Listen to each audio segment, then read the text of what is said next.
हम इस रास्ते जा रहे थे, हमको कुछ हिलता डुलता महसूस हुआ तो हमने देखा कि बाबा जो है वो बोरा ओढ़ कर सो रहे हैं। हमें बचपन से बताया गया है कि आपकी जितनी बड़ी चादर हो उतना बड़ा पैर फैलाइए। लोग जो तमाम वादे और दावे करते हैं वो न जाने क्यों गरीब तक नहीं पहुंच पाता है। बाबा उम्र क्या है आपकी? यही 50 तक होगा। बोरा जिसमें सामान भरा जाता है उसमें बिहार का एक इंसान, एक नागरिक भर दिया जाता है। इनके बारे में कोई सोच रहा है? नहीं, लेकिन जब वोट लेना होगा तो इनके बारे में जरूर सोचा जाएगा। मुझे लगता है कि ये अभी 16 साल के जवान होंगे तभी इनको सुविधाएं नहीं मिल रही। नमस्कार दोस्तों, मैं पल्लवी राय, आप देख रहे हैं भारत एक नई सोच। हम लोग बिहार की राजधानी पटना में हैं। आज गणतंत्र दिवस भी है। जब संविधान लिखा गया तो ये कहा गया कि पावदान पे जो आखिरी इंसान बैठा है उस तक लाभ पहुंचना चाहिए। ये पटना शहर है मेरी जान। तो ये देख लीजिए, ये तमाम लाइटें ये विकास को बता रही हैं, कह रही हैं कि पटना शहर में बड़ा विकास हुआ है, लोगों की आमदनी बड़ी बढ़ गई है, लोग एक अच्छी खासी जिंदगी गुजार रहे हैं। हम इस रास्ते जा रहे थे, हमको कुछ हिलता डुलता महसूस हुआ तो हमने देखा कि बाबा जो है वो बोरा ओढ़ कर सो रहे हैं। हमें बचपन से बताया गया है कि आपकी जितनी बड़ी चादर हो उतना बड़ा पैर फैलाइए। अब बाबा के साथ प्रॉब्लम ये है कि उनका जो बोरा है उसमें वो एडजस्ट नहीं हो पा रहे हैं। आप जो है अपने वातानुकूलित कमरे में बैठे होंगे और ठंडी की गड़गड़ाहट को महसूस कर रहे होंगे। रात के 11 बज रहे हैं और ठंडी तो भैया गजब की लग रही है। गाड़ी में ब्लोअर चल रहा था लेकिन तब भी ठंडी लग रही थी। अभी मैं बाबा के बारे में सोच रही हूँ तो मैं हैरान और परेशान हूँ कि तमाम लोग जो तमाम वादे और दावे करते हैं वो न जाने क्यों गरीब तक नहीं पहुँच पाता है। यहाँ पर भी तमाम योजनाएं चलती होंगी, तमाम चीज़ें बताई जाती होंगी, लेकिन बाबा जो है यहाँ पर बैठे हुए हैं। इनसे पूछना है कि जो रैन बसेरे जैसी व्यवस्था नीतीश कुमार जी कराते हैं और बड़े बड़े बैनरों और होर्डिंगों पर ये बताते हैं कि रैन बसेरे जैसी चीज़ है, तो ये यहाँ पर क्यों सोए हैं? इनकी उम्र जो है वो काफ़ी है, मुझे लगता है कि 70-75 के होंगे। बाबा उम्र क्या है आपकी? यही 50 तक होगा। 50 का नहीं होगा भाई, बाल आपका एकदम सफ़ेद सफ़ेद है। बोरे में अब अंदाज लगाइए अब क्या होगा। देखिए बोरे में ना अपने आप को पूरा ऐसे घुसेड़ लिए हैं। क्या करें? इनके पास कंबल नहीं है, इनके पास रजाई नहीं है और इनके पास एक चद्दर भी नहीं है। तो जो बोरा जिसमें सामान भरा जाता है उसमें बिहार का एक इंसान, एक नागरिक भर दिया जाता है। और वो भी क्यों? क्योंकि सिस्टम की लाचारी है। यहाँ पर रैन बसेरे जैसी चीज़ नहीं है, अलाव की कोई व्यवस्था नहीं है। तो जब डिग्री गिर रही होगी, जब टेम्परेचर बहुत कम हो रहा होगा, जब बड़े बड़े नेता लोग अपने फ़ोन में ऐसे टेम्परेचर चेक कर रहे होंगे तो कह रहे होंगे बड़ी ठंडी है। इनके बारे में कोई सोच रहा है? नहीं, लेकिन जब वोट लेना होगा तो इनके बारे में ज़रूर सोचा जाएगा। ये भी एक इंसान है, देश के नागरिक हैं। और आज इसलिए लेक्चर दे रही हूँ क्योंकि आज गणतंत्र दिवस है। आज के दिन तो कम से कम सबको बराबरी का हक मिलना चाहिए। जब संविधान लिखा गया तो कहा गया कि भारत का हर एक नागरिक बराबर है। तो जब भारत का हर एक नागरिक बराबर है तो नेता के पास इतनी सुविधाएं, और जो नेता को नेता बनाते हैं यानी कि ये नागरिक, इनके पास एक छत तक नहीं है। तो जो रैन बसेरा बनता है वो किसके लिए बनता है? जो रैन बसेरे पे इतने पैसे खर्च होते हैं वो किसके लिए खर्च होते हैं? आप ही मुझे बताइए, ये सवाल वाजिब है या नहीं? अभी ये यहाँ पर है बाबा, रैन बसेरा नहीं है क्या पटना में?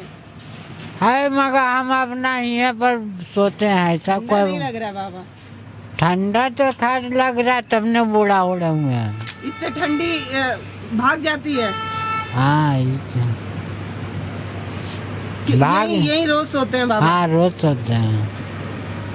परिवार और नहीं है क्या आपका? है मगर घर ही छोड़ दिए सब। आप घर ही छोड़ दिए? काहे भाई? ऐसा ही अपना, ऐसा ही अपना मतलब से। बीवी से परेशान होके घर ही छोड़ दिए? हाँ, अलग हो गया हम अकेले रह। तो कितने साल से पटना में है? यहाँ तो हमारा पैदाशी है। नहीं, यहाँ रोड पे कब से रहने लगे घर छोड़? रोड पर हो गया 10 साल। 10 साल से यहीं पे हैं? हाँ। यहाँ पास तो नहीं, आओ कहीं से फिर इधर आके सोते। भैया रैन बसेरा नहीं है क्या पटना में? रैन बसेरा जिसमें जो रिक्शा चलाने वाले लोग और ये लोग रहते हैं, वैसा कुछ नहीं है क्या? ऐसा कुछ नहीं, सभी आदमी रोड पर सोते हैं। और आप क्या करते हैं? हम तो चाय की दुकान की है। अच्छा, तो ऐसे जो रिक्शा विक्शा चलाने वाले लोग हैं वो ऐसे ही रोड के किनारे अपना सोते हैं, वो अपना रिक्शा पर किसी आदमी चौबूतरे पर इसी सो जाते हैं दुकान के पास। ऐसा ही तो जिंदगी जी रहे हैं। रैन बसेरा के बारे में जानते हैं आप लोग? ऐसा कोई व्यवस्था होता है जो छत होता है जिसपे गरीब लोग जाके रहें? अभी तो ऐसा कहूँ हम नहीं देख रहे हैं। नहीं है पटना, हम तो कहूँ नहीं देख रहे हैं अभी तक। देखिए, 2 रोटी कमाने के लिए सबसे ज्यादा पलायन जो होता है वो बिहार में ही होता है। यानी कि बिहार में सबसे ज्यादा गरीब लोग रहते हैं। और आपको ये भी पता होगा कि ये पटना शहर है, यानी कि बिहार की राजधानी है। जब राजधानी में एक इंसान को आप रैन बसेरे की व्यवस्था नहीं करा पाते हैं, और अभी चाचा बता रहे हैं कैसे तमाम लोग हैं, हम तो यहाँ रुक गए तो इनके बारे में बता रहे हैं। अब पता नहीं कितने लोग होंगे जो ठंडी की वजह से मर जा रहे होंगे। अब बाबा कपकपा रहे हैं, लेकिन ना इनके पास रजाई है, ना कंबल है, ना अलाव है। आप गांधी मैदान गोलंबर में घूमिए न, चारों पट्टी आप देखिएगा। गांधी मैदान जाएंगे? हाँ, उधर देखिए दुनिया का आदमी सब सुता हुआ, बहुत लोग हैं वहाँ पे। हाँ, सब असह्य लाइन से सुता हुआ। खाना खाएं बाबा? हाँ, खाना उना तो खा करके सोते हैं। कोई आमदनी है आपका? कैसे? हाँ, हम तो ये रिक्शा चलाते हैं? नहीं, पानी बोतल चुनते हैं। अच्छा, कूड़ा बीनते हैं। कितना कमाते हैं बाबा उससे? उससे 100-150 रुपया कमा लेते हैं। अभी ये जो बोरा है दिखाइए एक बार। इस पूरे बोरे में ये बाबा जो है वो ऐसे प्लास्टिक का भर के रखे हैं। कबाड़ बीने हैं बाबा। ये देखिए, जिस कबाड़ को दिन भर बीनते हैं, जिस बोरे में, शाम को उसी बोरे में कबाड़ की तरह भर के सो जाते हैं। और ये कह रहे हैं कि क्या करें, कोई व्यवस्था तो है नहीं। तो जो रोड पर हम ये 20 रुपए का बोतल का पानी पी के फेंक देते हैं, उस बोरे में इसको भरते हैं और शाम को उसी का तकिया बना के साहब सो जाते हैं। शर्म आ रही है आपको तो शर्म कर लीजिए, क्योंकि ये ज़रूरत है। ये ज़रूरत है आपको समझने की कि जहाँ पर यहाँ से कुछ किलोमीटर दूर तमाम राजनीतिक पार्टी के बड़े बड़े नेता लोग होंगे, वहीं के बगल में ये सो रहे हैं और बता रहे हैं कि हम अकेले नहीं हैं। गांधी मैदान में चले जाइए, ऐसे तमाम लोग होंगे। तो जो भैया जो योजना बनती है उसमें रैन बसेरे जैसी चीज़ होती तो वो भैया वैसे नहीं कह देते कि रैन बसेरा है ही नहीं। तो इस मामले में आप समझिए कि हम कहते हैं कि बिहार में लोगों की आमदनी बहुत कम है, वहाँ रोजी रोजगार के लिए लोग पलायन करते हैं। इसीलिए कर देते हैं क्योंकि यहाँ रैन बसेरा नहीं है। कम से कम यूपी में रैन बसेरे जैसी व्यवस्था है, भले वहाँ कमरा हो या ना हो। इस पे गर्व महसूस करते रहिए और गणतंत्र दिवस की आपको ढेर सारी शुभकामनाएं।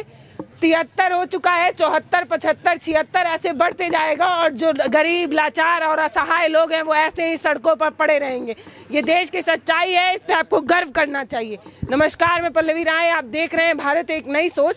और इनको देखकर इसीलिए परेशान हूँ क्योंकि मुझे टेंशन है। मुझे ये कहते हुए हैरानी नहीं है कि आप बार बार कहते हैं कि जो वृद्ध लोग हैं, जो बूढ़े लोग हैं, उनको सुविधाएं सबसे पहले मिलनी चाहिए।